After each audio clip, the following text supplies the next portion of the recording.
Matthew chapter 8. When Jesus came down from the mountainside, large crowds followed him. A man with leprosy came and knelt before him and said, "Lord, if you are willing, you can make me clean."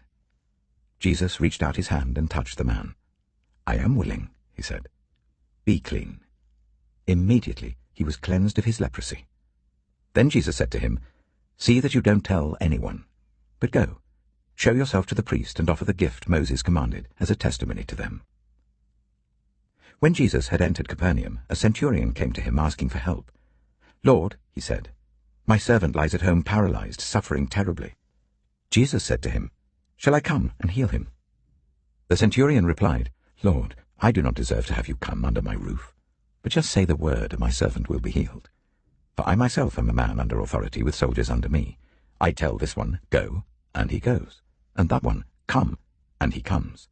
I say to my servant, 'Do this,' and he does it."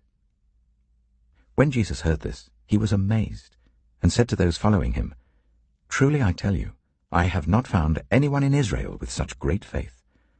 I say to you that many will come from the east and the west, and will take their places at the feast with Abraham, Isaac, and Jacob in the kingdom of heaven. But the subjects of the kingdom will be thrown outside into the darkness, where there will be weeping and gnashing of teeth."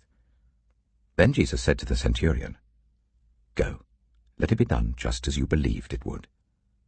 And his servant was healed at that moment. When Jesus came into Peter's house, he saw Peter's mother-in-law lying in bed with a fever. He touched her hand, and the fever left her, and she got up and began to wait on him. When evening came, many who were demon-possessed were brought to him, and he drove out the spirits with a word, and healed all who were ill. This was to fulfill what was spoken through the prophet Isaiah. He took up our infirmities and bore our diseases.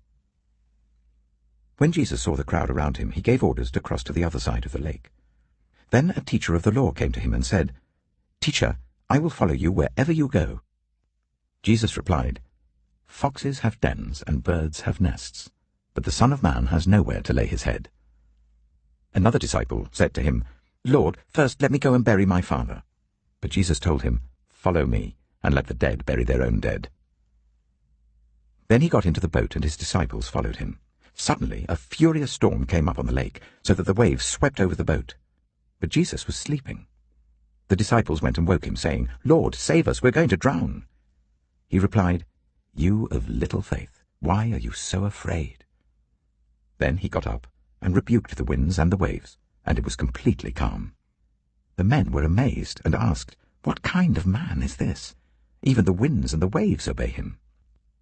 When he arrived at the other side in the region of the Gadarenes, 2 demon-possessed men, coming from the tombs, met him. They were so violent that no one could pass that way. "What do you want with us, Son of God?" they shouted. "Have you come here to torture us before the appointed time?" Some distance from them, a large herd of pigs was feeding. The demons begged Jesus, "If you drive us out, send us into the herd of pigs." He said to them, "Go." So they came out and went into the pigs, and the whole herd rushed down the steep bank into the lake and died in the water. Those tending the pigs ran off, went into the town and reported all this, including what had happened to the demon-possessed men. Then the whole town went out to meet Jesus, and when they saw him, they pleaded with him to leave their region.